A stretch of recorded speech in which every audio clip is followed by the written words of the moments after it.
बहुत important topic है because आज हम बात करने वाले हैं the 7 steps to effective duplication. Vestige का बिजनेस एक चीज का है, आप जानते हैं, और वो है हमारा लीडरशिप का। कई बार लोग पूछते हैं, सर ये प्रोडक्ट का बिजनेस है या प्लान का बिजनेस है, ये किस चीज का बिजनेस है? तो ये बिजनेस सिर्फ एक चीज का है माय डियर फ्रेंड्स, और वो है 100% डुप्लीकेशन। नाउ जब हम डुप्लीकेशन की बात करते हैं तो यहाँ पर मैं आप लोगों को एक चीज बताना चाहूंगा कि डुप्लीकेशन क्यों जरूरी है। क्योंकि देखिए, आप एक चीज समझिए, आप एक दिन में कितने घंटे काम कर सकते हैं? शायद 5 घंटे, 6 घंटे, 8 घंटा, 9 घंटा, उससे ज्यादा काम नहीं कर सकते। लेकिन अगर आपकी 10 लोगों की टीम है काम करने वाली, और अगर उनमें से हर कोई अगर 5-5 घंटे काम करता है, तो एक दिन में आपकी टीम में 50 घंटे काम होता है। एक दिन आता है जब आपकी टीम में 100 लोग होते हैं, तो आपकी टीम में 5-5 घंटे भी अगर हर कोई काम करता है तो 500 घंटे काम होता है। और शायद जब आप जैसे जैसे अपने नेटवर्क को, अपनी टीम को, अपने बिजनेस को आगे बढ़ाते जाएंगे, आपकी टीम में 5000 घंटे भी काम हो रहा होगा। और एक टाइम ऐसा आएगा जब आप काम नहीं भी कर रहे होंगे तो भी काम हो रहा होगा। क्योंकि ये बिजनेस है 100% डुप्लीकेशन का, कि आपको यहाँ पर अपने जैसे लीडर्स क्रिएट करने होते हैं, अपने जैसे लोग आइडेंटिफाई करने होते हैं, और उनको काम करने के लिए तैयार करना होता है। एक कहावत है अंग्रेजी में कि आप किसी व्यक्ति को अगर एक दिन खाना बना के खिलाओ, तो शायद एक दिन के लिए उसका पेट भरेगा। लेकिन अगर आप उसे खाना बनाना सिखा दो तो उसका पेट जिंदगी भर भरता रहेगा। तो हमें यहाँ पर अपने डाउनलाइन के लिए खाना बनाना नहीं है, हमें यहाँ उन्हें खाना बनाना सिखाना है। यहाँ पर कई बार लोग एक अपने आप को सुपरस्टार बनाने की कोशिश करते हैं। कई बार लोगों के दिमाग में ये आता है कि यार मेरे से अच्छा प्लान कोई नहीं दे सकता मेरी टीम में, मेरे से अच्छी मीटिंग कोई नहीं कर सकता, मेरे से अच्छा प्रोडक्ट कोई नहीं समझा सकता। तो माय डियर फ्रेंड्स, मैं आपको एक चीज बताना चाहूंगा कि आप कितना अच्छा प्रोडक्ट समझाते हैं या आप कितनी अच्छी मीटिंग करते हैं, ऑब्वियसली वो इंपॉर्टेंट है। लेकिन उससे ज्यादा इंपॉर्टेंट ये भी है कि आपकी टीम में कितने लोग प्लान दे सकते हैं, आपकी टीम में कितने लोग मीटिंग कर सकते हैं। तो एज ए लीडर हमारा ये काम होता है कि हम अपने नेटवर्क के अंदर सही लोगों को आइडेंटिफाई करें, उन लोगों को काम करना सिखाएं, और उनको इस बिजनेस में आगे बढ़ने में उनकी मदद करें। सारे लोग आपके जैसे नहीं होते। अगर आपकी टीम में 100 लोग हैं तो 100 के 100 लोग ऐसे नहीं है जिनके अंदर एक बर्निंग डिजायर है आगे बढ़ने की। इंपॉर्टेंट क्या है कि आपको अपने जैसे लोग तलाशने। आपके डाउनलाइन में कौन से वो लोग हैं जिनके अंदर पोटेंशियल है या इच्छा है आगे बढ़ने की, जो कुछ बड़ा करना चाहते हैं, जो अपने कंफर्ट जोन से बाहर आके काम करना चाहते हैं। तो सबसे पहले तो आपने उन लोगों को आइडेंटिफाई करना है, जिसको मैं आपकी कोर टीम बोलता हूँ। और यहाँ पर जब सवाल ये आता है कि हमें कितने लोग चाहिए इस बिजनेस में सफल होने के लिए, तो बहुत से लोगों को कई बार लगता है यार 6 लोग चाहिए। तो मैं आपको एक चीज बहुत अच्छे से क्लियर करना चाहूंगा कि आपको यहाँ 6 लोग नहीं चाहिए, आपको यहाँ अपने जैसे 6 लोग आइडेंटिफाई करने हैं। तो जब तक आपका लेवल स्टार या डायमंड का नहीं हो जाता, तब तक आपको पर्सनल स्पॉन्सरिंग करना बंद नहीं करना। कई बार क्या होता है, लोग इस बिजनेस में आते हैं, 6 ज्वाइनिंग्स कराते हैं और उसके बाद प्लान देना बंद कर देते हैं। अब उन 6 में से 5 लोग ऐसे हैं जिनके अंदर कोई डिजायर नहीं है, कोई ज्वलनशीलता नहीं है, कोई जज्बा नहीं है, या कंफर्ट जोन से बाहर नहीं आना चाहते। उन लोगों को आप सफल नहीं बना सकते जब तक वो अपने कंफर्ट जोन से बाहर आने के लिए तैयार नहीं है। तो यहाँ पर डुप्लीकेशन की जब हम बात कर रहे हैं, that is the key to leadership. एक लीडर को डुप्लीकेट क्यों करना चाहिए? Why do leader want to duplicate? Wouldn't it be easier for the leader to do the same task himself? क्यों एक लीडर डुप्लीकेशन करे अपने नेटवर्क के अंदर? क्या वो काम वो अकेला नहीं कर सकता? मैं आप लोगों को एक चीज बताना चाहूंगा कि जब ये कंपनी शुरू हुई थी, आज से लगभग 17 साल पहले, तो जितनी भी ट्रेनिंग्स हुआ करती थी या जितने भी प्रोग्राम्स हुआ करते थे, चाहे वो सीएनटी हो या वीआईपी हो, वो सारे प्रोग्राम्स कंपनी के एमडी सर ही किया करते थे। सारे प्रोग्राम्स एमडी सर के द्वारा किए जाते थे। सीएनटी भी वही करते थे। कहीं पर भी जाके अगर सीएनटी करनी होती थी या कहीं पर भी जाके अगर वीआईपी करनी होती थी, तो वो सिर्फ एमडी सर करते थे। और उस टाइम पर वो इसलिए करते थे क्योंकि उनके अलावा कोई और ये मीटिंग्स करने वाला उस समय था नहीं, किसी और को आता नहीं था, सिर्फ एमडी सर जानते थे कि ये मीटिंग्स कैसे करनी है। और आज अगर आप देखें तो जब तक लॉकडाउन नहीं लगा था, तब तक हम लोग शायद, आपको अगर अंदाजा हो तो हम एक महीने में 1500 से ज्यादा सीएनटी कर रहे थे। और लॉकडाउन लगने के बाद शायद हम एक महीने के अंदर उससे डबल या ट्रिपल ऑनलाइन मीटिंग्स कर रहे हैं पूरे इंडिया में। CNT, VIP, health workshop, VLC. और क्या ये मीटिंग्स आज कंपनी के एमडी सर करते हैं? नहीं। आज ये सारी मीटिंग्स, सारी ट्रेनिंग्स कंपनी की टीम, हमारे लीडर्स, कंपनी के ट्रेनर्स, ये सारे लोग मिलकर करते हैं। तो अगर एमडी सर को ये लगता है यार मेरे से बेस्ट और कोई नहीं कर सकता, obviously he is the best, right. लेकिन अगर उन्हें लगता है कि यार मैं ही कर सकता हूं और मेरे अलावा कोई और कर ही नहीं सकता, या मेरे को किसी को सिखाने की जरूरत नहीं है, तो शायद आज आप वेस्टीज को इतने बड़े लेवल पे नहीं देखते। एक लीडर का काम होता है अपने जैसे लीडर क्रिएट करना। तो डुप्लीकेशन अगर उनके लेवल पे किया जा सकता है, तो हमारे और आपके लेवल पे क्यों नहीं किया जा सकता? तो यहां पर जब हम डुप्लीकेशन की बात कर रहे हैं, तो आपको डुप्लीकेशन का सबसे बड़ा फायदा क्या होगा कि आपका जैसे जैसे नेटवर्क में जैसे जैसे लीडरशिप क्रिएट होती जाएगी, उतना ज्यादा आपके नेटवर्क के अंदर आप ये देखोगे कि आप उतने ज्यादा इंडिपेंडेंट होते जा रहे हो। एक ट्रेडिशनल बिजनेस में और वेस्टीज बिजनेस में सबसे बड़ा अंतर यह है कि ट्रेडिशनल बिजनेस के अंदर आप जितने ज्यादा बिजी होते जाते हो, सॉरी, जितना ज्यादा पैसा कमाते जाते हो, आप उतने ज्यादा व्यस्त होते जाते हो। लेकिन वेस्टीज बिजनेस में आप जितना ज्यादा पैसा कमाते जाते हो, आप उतने ज्यादा फ्री होते जाते हो, राइट।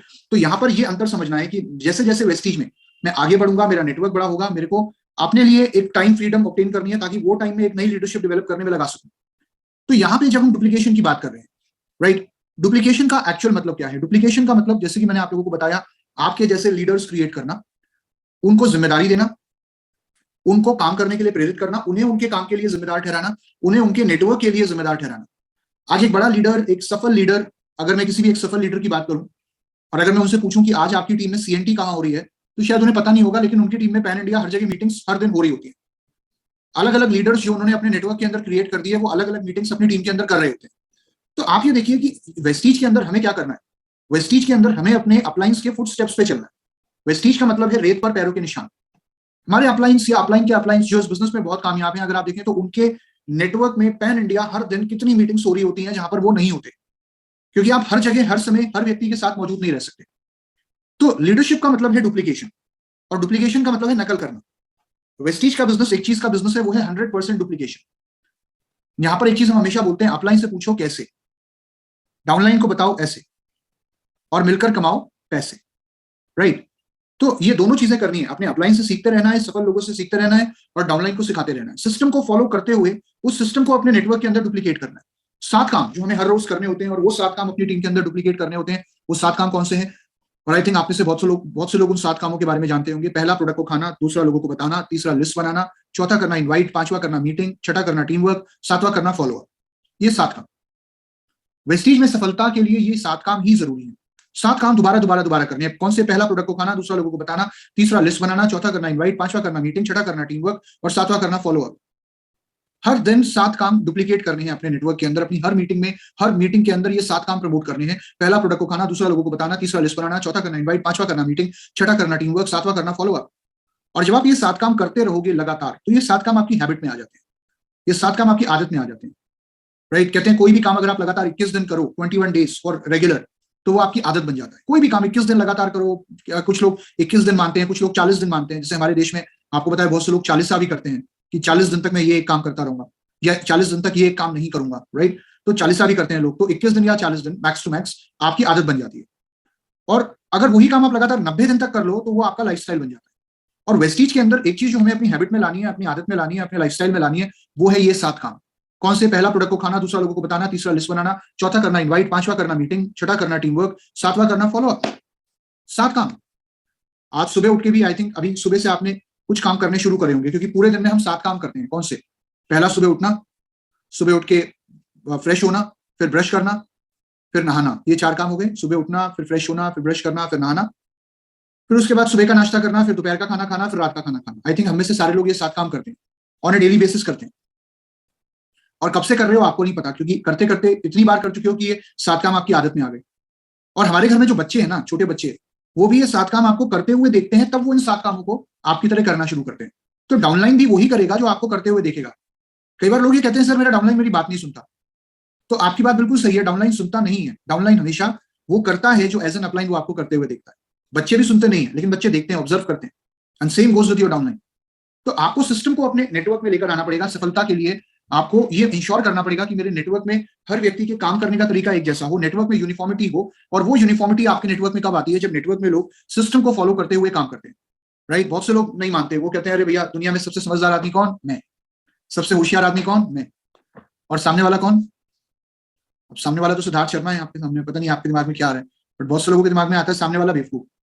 तो यहां पर अगर हम सफल होना चाहते हैं, तो एक चीज समझनी पड़ेगी कि वो सिस्टम जो हमारे लीडर्स ने, हमारे अपलाइंस ने फॉलो किया, जिसको करके उन्हें सफलता मिली, उन्हें कामयाबी मिली, वही सिस्टम हमें भी इस बिजनेस के अंदर आगे लेकर जाएगा, सफल बनाएगा, और उसे ही अपने नेटवर्क के अंदर डुप्लीकेट करना है। 7 काम अपनी आदत में लाने हैं। आज के बाद अगर सफल होना है वेस्टीज में, तो ये इंश्योर करिए कि आप ये 7 काम करना शुरू करें। मुझे पता है पहले दिन में शायद आप नहीं कर पाओ या आपकी आदत में ना आ पाए, लेकिन जब आप निरंतर प्रयास करते रहोगे, तो एक ना एक दिन ये 7 काम आपकी हैबिट में आ जाएंगे। कौन से? पहला, प्रोडक्ट को खाना। दूसरा, लोगों को बताना। तीसरा, लिस्ट बनाना। चौथा, करना इनवाइट। पांचवा, करना मीटिंग। छठा, करना टीम वर्क। और सातवां, करना फॉलो अप। 7 काम। राइट। तो ये 7 काम सीखने हैं और करने हैं, और अपने नेटवर्क के अंदर लोगों को सिखाने हैं। डुप्लीकेशन करना, it's a business of 100% duplication. Now आगे बढ़ते हैं, और यहां पे आज हम बात करते हैं 7 steps to effective duplication. Duplication के 7 इफेक्टिव स्टेप्स कौन से हैं? राइट। तो मेरे फ्रेंड्स, सबसे पहले मैं आप लोगों को बताना चाहूंगा कि जो 7 स्टेप्स हैं, उनमें सबसे पहला जो स्टेप है, sit, think, plan, what's in it for them. कई बार क्या होता है कि कोई भी व्यक्ति हमारी बात जो हम कह रहे होते हैं, या जो हम उसे करने के लिए प्रेरित कर रहे होते हैं, उस काम को वो तब तक करने के लिए तैयार नहीं होता जब तक उस व्यक्ति को ये समझ में ना आए कि यार इस काम में मेरा फायदा क्या। हमारी टीम में भी ऐसे बहुत से डाउनलाइंस होते हैं जिनको हम अगर कोई काम करने के लिए बोल रहे होते हैं, या कई बार हम डाउनलाइन को बोलते हैं कि यार ये काम तुम कर लो, या इस बार मीटिंग तुम कर लो, या आधी मीटिंग तुम करोगे आधी मैं करूंगा। तो डाउनलाइन को लगता है यार अपलाइन ना करना नहीं चाहता, मेरी सपोर्ट नहीं करना चाहता या मुझे हेल्प नहीं करना चाहता। कई बार लोगों के अंदर ये थॉट आता है, बहुत बार। तो यहां पर उस डाउनलाइन को, जब तक जिसको आप आगे बढ़ाना चाहते हो, जब तक आप उसे ये नहीं समझाओगे कि इसमें उसका क्या फायदा है, तब तक शायद वो उस काम को करने के लिए प्रेरित नहीं होगी। जिससे कई बार होता है कि मेरी टीम में भी, जब मान लीजिए मैं किसी नए व्यक्ति को सिखा रहा होता हूँ या कोई मेरे साथ टीम में काम कर रहा होता है, उससे लग रहा होता है कि मैं सारा काम कर दूंगा, तो मैं उसको कई बार बोलता हूँ नहीं यार मैं नहीं करूंगा, इस बार तुम करो, या आधी मीटिंग तुम करो आधी मैं करूंगा। और वहां पर उसे मैं ये भी रियलाइज कराता हूँ कि मैं ये इसलिए करा रहा हूँ क्योंकि अगर आज मैं तुम्हारे साथ हूँ तो आने वाली मीटिंग्स में मैं तुम्हारे साथ नहीं रहूंगा, वहां पर तुम अकेले रहोगे, तुम्हें अपने आप मीटिंग करनी है, तुम्हें अपने आप प्लान देना है। और अगर मैं तुम्हें सिखा रहा हूँ, वो इसलिए भी सिखा रहा हूँ ताकि कल को आगे तुम अपनी टीम में लोगों को सिखा पाओ। कई बार होता है बहुत से लोग डरते हैं, हिचकिचाते हैं, वो कहते हैं अरे सर मैं नहीं कर पाऊंगा आपके जैसी मीटिंग, सर मुझे तो नहीं आता प्लान दिखाना, मुझे नहीं आता प्रोडक्ट समझाना। उन्हें बोलो यार तू कर तो सही, मैं बैठा हूं ना, आज की मीटिंग में मैं बैठा हूं, अगली 1-2 मीटिंग से मैं तेरे साथ बैठा हूं, पहले तू आधा कर, अभी तक पिछली मीटिंग देखी थी ना, अब इस मीटिंग में आधा तू कर आधा मैं करूंगा, कर। अगर कुछ रह जाएगा, मान ले तेरे से कुछ छूट गया, क्योंकि लोग ये डरते हैं कि मुझसे कुछ छूट तो नहीं जाएगा। अगर तुमसे कुछ छूट गया तो ये तुम्हें पता है तुमसे कुछ छूट गया, ये मुझे पता है तुमसे कुछ छूट गया, ये सामने वाले को तो नहीं पता कि तुमसे कुछ छूट गया। अगर कुछ छूट गया तो कवर कर लेंगे भाई, देख बंदूक में गोली नहीं है, ये तुझे पता है, ये मुझे भी पता है, लेकिन सामने वाला तो हैंड्स अप करके खड़ा है ना, तू लगा निशाना। तो यहाँ पे मैं तेरे सपोर्ट में खड़ा हूं, तू प्लान देना शुरू तो कर। ये कॉन्फिडेंस आपको अपने डाउनलाइन के अंदर लाना है। मान लीजिए अगली एक मीटिंग हो रही है, जो ग्रुप मीटिंग हो रही है, उस मीटिंग को पूरी तरीके से आपने करना था, आपको पता है अगले 1 हफ्ते बाद वो मीटिंग आपकी टीम के अंदर होनी है। तो आप अपने डाउनलाइन को, अपनी टीम में कुछ लोगों को उसके लिए तैयार कर सकते हैं कि यार अगली मीटिंग में प्रोडक्ट आधा तुम समझाओगे, प्लान तुम समझाना, प्रोफाइल तुम समझाना, या हेल्थ केयर तुम समझाना, पर्सनल केयर तुम समझाना, और 1 हफ्ते का टाइम है, तैयारी करना शुरू कर दो, और आखिरी में मुझे बुला लेना, मैं मीटिंग को क्लोज कर। मैं बैठा हूं ना, ये जो थॉट है ना कि तुम्हें चिंता करने की जरूरत नहीं है, तुम बस ज्वाइन कर लो, बाकी सब मैं देख लूंगा।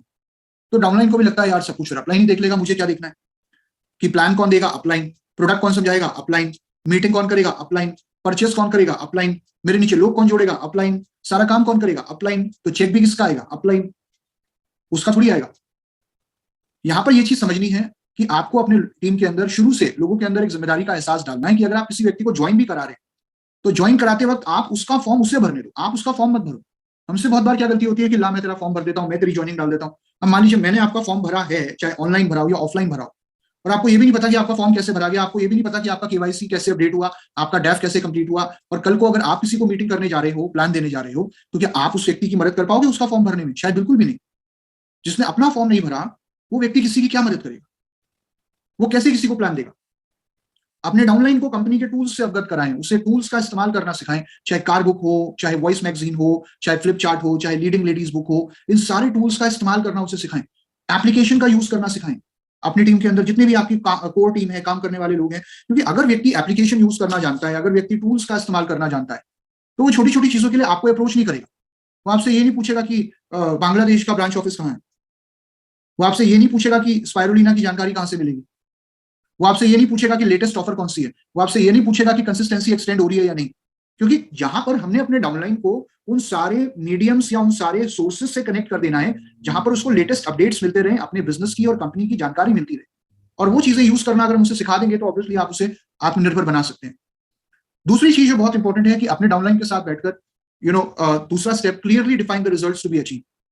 जो रिजल्ट अचीव करना चाहते हैं आप उस टीम के अंदर, वो रिजल्ट्स क्या अचीव कराना चाहते हैं। ऑब्वियसली हम चाहते हैं कि वो व्यक्ति काम करना शुरू करे, वो प्लान देना शुरू करे, वो अपने आप से बिजनेस करना शुरू करे, राइट, वो अपनी टीम बिल्ड करना शुरू करे, अपने नेटवर्क को बनाना शुरू करे, सिस्टम को फॉलो करना शुरू करे, और ये भी क्लियर, और तीसरे स्टेप में जैसे कि आप देख रहे हैं, clearly define the rules and limits, कि अपने डाउनलाइन को सही और गलत के बीच का अंतर भी समझाइए। सही और गलत के बीच का अंतर क्या होता है कि एथिकल तरीके से काम करें। एथिकल तरीके से काम करने का मतलब क्या है कि हम अगर किसी व्यक्ति को ज्वाइन करा रहे हैं तो उस व्यक्ति को वेस्टीज के बारे में पूरी जानकारी देनी है। पॉइंट नंबर 1, किसी व्यक्ति को अगर हम ज्वाइन करा रहे हैं तो उस व्यक्ति को इनफैक्ट उसकी मर्जी के प्रोडक्ट लेने के लिए प्रेरित करना है। ये नहीं कि आप ये भी ले लो, ये भी ले लो, ये भी ले लो, ये भी ले लो, ये भी ले लो, जो प्रोडक्ट वो अपनी क्षमता और जरूरत के अनुसार ले सकता है वो प्रोडक्ट्स लेने के लिए उसे प्रेरित करना है। किसी व्यक्ति को अनरियलिस्टिक एक्सपेक्टेशंस के साथ ज्वाइन नहीं कराना। अनरियलिस्टिक एक्सपेक्टेशंस क्या होती है कि तुम ज्वाइन कर लो, तुम्हें कुछ नहीं करना पड़ेगा, 6 महीने में तुम्हारी ऑडी घर के बाहर खड़ी होगी। That is an unrealistic expectation. और ये एक सबसे बड़ा कारण होता है कि लोगों को काम ना करने का, या लोगों के आगे ना बढ़ पाने का, या लोगों के डिसअपॉइंट हो जाने का, कि उन्हें लगता है हमें कुछ करना ही नहीं पड़ेगा। कम से कम 1 साल का समय इस बिजनेस के अंदर देना पड़ेगा अगर आप सफल होना चाहते हैं, सिस्टम के साथ काम करना पड़ेगा, ये लोगों को क्लियर करें। तो सही और गलत के बीच का डिफरेंस ये अपने डाउनलाइंस को समझाएं ताकि वो एथिकल तरीके से बिजनेस करें। चौथा स्टेप क्या होता है, टारगेट्स डिफाइन करें अपनी टीम के अंदर। मंथली टारगेट्स डिफाइन होने बहुत जरूरी है। जितनी भी आपकी कोर लीडरशिप है, राइट, जो आपकी कोर लीडरशिप है, मान लीजिए मेरी टीम में 6 लोग हैं, 7 लोग हैं जो मेरी कोर लीडरशिप है, जिनके साथ मिलकर मैं इस बिजनेस को बिल्ड करना चाहता हूँ, बड़ा करना चाहता हूँ, उनके साथ मिलकर मुझे ये उनके मंथली टारगेट्स डिफाइन करने में उनकी मदद करनी है। मंथली टारगेट्स डिफाइन करने का मतलब कि आने वाले 1 महीने में वो कितना बिजनेस करेंगे, उनका पीवी कितना होना चाहिए, राइट। और यहां पर जब मैं मंथली टारगेट्स की बात कर रहा हूं तो याद रखिएगा कि टारगेट्स कभी भी थोपे नहीं जा सकते किसी पे। कि मान लीजिए आपने सोचा कि यार इस महीने इस व्यक्ति ने पिछले महीने 3,000 पीवी किया था, इस महीने इससे 15,000 पीवी करा लेता हूं। तो आप ये सोचो कि उस व्यक्ति की क्षमता को भी तो आप कंसिडर करोगे। उस व्यक्ति ने पिछले महीने 3,000 करा, इस महीने वो 15,000 पीवी कैसे कर देगा। तो ये नहीं कि मैं लीडर हूं, मैं अपलाइन हूं, मैं कह रहा हूं 15,000 पीवी करना है तो करना है। मान लीजिए उस व्यक्ति में वो क्षमता ही नहीं है आज 15,000 पीवी करने की, तो आप कहीं ना कहीं उसको भी डिसअपॉइंट करोगे और अपने आप को भी डिसअपॉइंट करोगे। तो टारगेट जो भी हो, जो भी आप अपने डाउनलाइन के साथ टारगेट डिफाइन कर रहे हैं, मंथली टारगेट जो भी आप ले रहे हैं, वो बहुत ही एक रीजनेबल टारगेट होना चाहिए और म्यूचुअल डिस्कशन के आधार पर आपको वो टारगेट डिफाइन करना है। म्यूचुअल डिस्कशन कि तुम्हारे हिसाब से तुम कितना बिजनेस कर सकते हो इस महीने, तुम्हारे हिसाब से तुम अपना लेवल क्या करना चाहोगे इस महीने, चेंज करना चाहोगे, सेम रखना चाहोगे, तुम्हारे हिसाब से कितना पीवी किया जा सकता है ना। यहाँ पर देखिए एज एन अपलाइन आपका काम है कोच की तरह उस व्यक्ति को गाइड करना। डिसीजन उसी का होगा, लेकिन आप उसको डिसीजन लेने में मदद करोगे, आप उसे प्रेरित कर सकते हो कि मेरे हिसाब से आप ये भी कर सकते हो या इतना भी किया जा सकता है, व्हाट डू यू थिंक। आप थोड़ा अपने आप को अंडर एस्टिमेट कर रहे हो, लेकिन मुझे लगता है कि अगर आप थोड़ा प्रयास और करो तो आप इतना काम कर सकते हो या इतना पीवी अचीव कर सकते हो या इस लेवल को अचीव कर सकते हो। और जो आप फीडबैक दे रहे हो या जो आप अपने इनपुट्स दे रहे हो वो बहुत रियलिस्टिक और रीजनेबल होने चाहिए एज एन अपलाइन, राइट। देखिए बहुत बार क्या होता है, डाउनलाइन को अपनी क्षमता नहीं पता होती, लेकिन अपलाइन को डाउनलाइन की क्षमता पता होती है। हर डाउनलाइन में एक हनुमान जी हैं, हनुमान जी का नाम सभी जानते हैं। हनुमान जी के अंदर एक कहानी है हनुमान जी के साथ कि हनुमान जी को अपनी क्षमताओं का आभास नहीं था, तो हनुमान जी को उनकी क्षमताओं का आभास दिलाने वाले थे जामवंत जी। अगर आपने रामायण पढ़ी हो या रामायण में कभी सुना हो, देखा हो, तो जामवंत जी जो थे उन्होंने रियलाइज कराया हनुमान जी को कि आपके अंदर तो अतुलित बल है, आपके अंदर बहुत क्षमताएं हैं, आप क्या बैठे हो, आप क्या सोच रहे हो, आप तो सब कुछ कर सकते हो। और वो एक्चुअली में एक मेंटर का काम होता है। हर अपलाइन में एक जामवंत है और हर डाउनलाइन में एक हनुमान है। कई बार डाउनलाइन को अपनी क्षमताओं का आभास नहीं होता, बट एज एन अपलाइन आपको उसको उसकी क्षमताओं का आभास दिलाना होता है, right. Yes, very important. Downline की भी रिस्पेक्ट करें, अपलाइन की भी रिस्पेक्ट करें, ये बिजनेस है म्यूचुअल रिस्पेक्ट। यहाँ पे हमें एक दूसरे की रिस्पेक्ट करनी है और एक दूसरे को आगे बढ़ने में मदद करनी है, right. It's business of team work. और दूसरी चीज यहाँ पे जब आपने टारगेट्स डिफाइन कर लिए, टारगेट्स डिफाइन करने के बाद अब एक्शन प्लान क्या है। कई बार क्या होता है, हम लोग 5वां स्टेप है एक्शन प्लान। कई बार हम लोग गोल तो डिफाइन कर लेते हैं, लेकिन उसके बाद करना क्या है। टारगेट हो गया मंथली, अच्छा जी चलो हमने टारगेट बना दिया, अब इसको कर लेना, बट वो कैसे होगा, उसकी अचीवमेंट कैसे होगी। इस महीने मान लीजिए मैं आपका डाउनलाइन हूं, मैं 10,000 पीवी करना है, मैंने आपके साथ मिलकर ये टारगेट अपने लिए लिया है, लेकिन उस 10,000 पीवी तक पहुंचना कैसे है, उसे अचीव कैसे करना है, उसके लिए कितनी मीटिंग्स करनी है, हर हफ्ता कितना कितना काम करना है, कितने लोगों को ज्वाइन कराना है, नेटवर्क स्ट्रक्चर कैसा होना चाहिए, लेवल्स क्या होने चाहिए, पीवी कितना होना चाहिए। आई थिंक ये डिसाइड करना बहुत जरूरी है। बहुत बार क्या होता है कि हम रिजल्ट ओरिएंटेड गोल्स तो डिफाइन करते हैं, लेकिन परफॉर्मेंस गोल्स डिफाइन नहीं करते, राइट। आपको अचीव क्या करना है वो तो आपको पता है, आप क्या चाहते हो, मुझे अपना वजन कम करना है। फॉर एग्जाम्पल 1 महीने में मुझे अपना वजन कम करना है, लेकिन वो 1 महीने में जो मेरा वजन कम होगा उसके लिए मुझे क्या करना है, क्या वो प्लान सेट किया। I think that is even more important. तो अपने डाउनलाइन के साथ बैठकर एक्शन प्लान डिफाइन करिए कि उसे इस बिजनेस के अंदर अगर आगे बढ़ना है तो उसके लिए उस अगले 1 महीने में अगर अपना टारगेट अचीव करना है, जो भी टारगेट आपने उसके साथ मिलकर लिया है, उस टारगेट को अचीव करने के लिए कैसे और कितना काम करना पड़ेगा, right. Then comes point number 6, implementation. अब प्लान तो एक्शन प्लान तो रेडी हो गया, लेकिन क्या उस पर इंप्लीमेंटेशन हो रही है। कई बार क्या होता है कि प्लानिंग तो हो जाती है, एक्शन क्या लेना है वो भी डिसाइड हो जाता है, लेकिन at the end of the day लोग इंप्लीमेंट नहीं करते।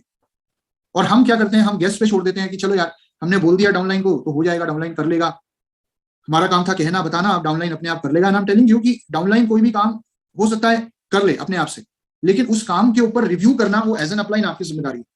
रिव्यू का मतलब होता है दोबारा दोबारा दोबारा देखना कि जो टारगेट लिया गया है महीने के शुरू में, उस टारगेट के ऊपर काम हो रहा है या नहीं हो रहा, क्या लोग काम कर रहे हैं कि नहीं कर रहे। क्योंकि देखिए अब आप महीने के आखिरी में जागो अगर कि देखो महीना खत्म हो गया, आप देखते हैं कितना काम हुआ है, डाउनलाइन ने क्या किया है, और पता चला महीना खत्म हो गया और डाउनलाइन ने कुछ किया नहीं या किसी कारण से वो नहीं कर पाया, तो महीने के आखिरी में आप क्या कर लोगे, आप क्या कह लोगे डाउनलाइन से, और आप अपने आप से क्या कह लोगे। महीने के आखिरी में मंथ एंड क्लोजिंग में जब लोग जागते हैं तो मंथ एंड क्लोजिंग में कुछ नहीं होता। मंथ एंड क्लोजिंग में सिर्फ वो महीना कैसे खत्म हुआ वो आप देखते हो, लेकिन आप उसके लिए कुछ कर नहीं पाते। लेकिन अगर आप महीने के शुरू में एक प्लान डिसाइड करो, एक एक्शन प्लान डिसाइड करो, एक टारगेट डिफाइन करो, और हर हफ्ते ये रिव्यू करो कि इस पर कितना काम अभी तक हुआ है, नेटवर्क के अंदर टीम में काम हो भी रहा है या नहीं हो रहा, प्लान दिए भी जा रहे हैं या नहीं, मीटिंग हो भी रही है या नहीं, ज्वाइनिंग हो भी रही है या नहीं, बिजनेस बढ़ भी रहा है या नहीं। कहीं ऐसा तो नहीं है कि बढ़ने की जगह घट रहा है, और अगर घट रहा है तो क्यों घट रहा है, और अगर बढ़ रहा है तो कैसे बढ़ रहा है। ये रिव्यू करना एक अपलाइन की जिम्मेदारी है। अगर बिजनेस बढ़ रहा है तो किन लोगों के कॉन्ट्रीब्यूशन से बढ़ रहा है, और अगर घट रहा है तो कौन वो लोग हैं जिनका कॉन्ट्रीब्यूशन आना था लेकिन नहीं आया। ये रिव्यू करना एक अपलाइन की जिम्मेदारी है। जब आप रिव्यू करते हो तो आपको ये पता लगता है कि आपके नेटवर्क में किसी व्यक्ति को क्या सपोर्ट चाहिए, आपके डाउनलाइन को क्या सपोर्ट चाहिए, कहां पर किसको क्या रिक्वायरमेंट है, आपको कहां पर समय देने की जरूरत है फिलहाल, और नंबर 2 आपके नेटवर्क में आपके डाउनलाइंस को क्या प्रॉब्लम आ रही है, कहां प्रॉब्लम आ रही है। ये आप तभी जान पाते हो जब आप अपने नेटवर्क के अंदर रिव्यू करते हो। तो रिव्यू मतलब फॉलो अप, अपने नेटवर्क के साथ करते रहना, टच में रहना। आई थिंक ये बहुत जरूरी है, वेरी इंपॉर्टेंट। और एक चीज मैं कहूंगा, और यहाँ पर कुछ कमेंट्स अभी आप लोग कर रहे हैं, मैं उन सारी चीजों को ऑलरेडी कवर कर ही रहा हूँ, बट मैं रिक्वेस्ट करूंगा कि अभी आप कमेंट ना करें, whatever is your doubt we can talk about it later. किसी ने बहुत सही लिखा कि कई बार हम डाउनलाइन का वेट करते रहते हैं, डाउनलाइन फोन करेगा। डाउनलाइन के फोन करने का वेट नहीं करना है, अपलाइन कॉल करना है, आपको लोगों के टच में रहना है, आपको लोगों तक पहुंचना है। हम क्या करते हैं, हम बैठे रह जाते हैं, अरे वो फोन कर, मैं भी रानी तू भी रानी, कौन भरेगा घर का पानी। मैं भी नहीं करता जा, मैं नहीं करता, वो कहता जा, मैं नहीं करता, बैठे रहो, कम्युनिकेशन खत्म, बिजनेस नहीं बढ़ेगा आगे। एक चीज निकालनी है, अपने अपने अंदर से एक चीज निकालनी है अगर बिजनेस में आगे बढ़ना है, वो है ईगो। ईगो नहीं रखनी कि मैं क्यों करूं, अरे आप करो यार, बिजनेस आपका है, डाउनलाइन आपका है, नेटवर्क आपका है। अगर बच्चे किसी चीज के लिए माँ बाप के पास नहीं आते तो माँ बाप की जिम्मेदारी बनती है ना कि अपने बच्चों से पूछते रहे, चेक करें, देखें वो सही रास्ते पे जा रहे हैं या नहीं, उन्हें कोई प्रॉब्लम तो नहीं आ रही, राइट। सो ये सारी चीजें आई थिंक करेंगे जब हम, तभी हम अपने बिजनेस के अंदर आगे बढ़ पाएंगे। और बाकी सारी चीजें मैं आपको बता ही चुका हूँ 7 स्टेप्स में। और मैं रिक्वेस्ट करूंगा कि अपनी टीम से कनेक्टेड रहें, अपनी टीम के साथ जुड़कर रहें, अपनी टीम के साथ टारगेट्स को डिफाइन करें, उन टारगेट्स के ऊपर काम करें। और जब हम ये चीजें करते रहेंगे तो निश्चित तौर पर हमारा बिजनेस लगातार बढ़ता रहेगा।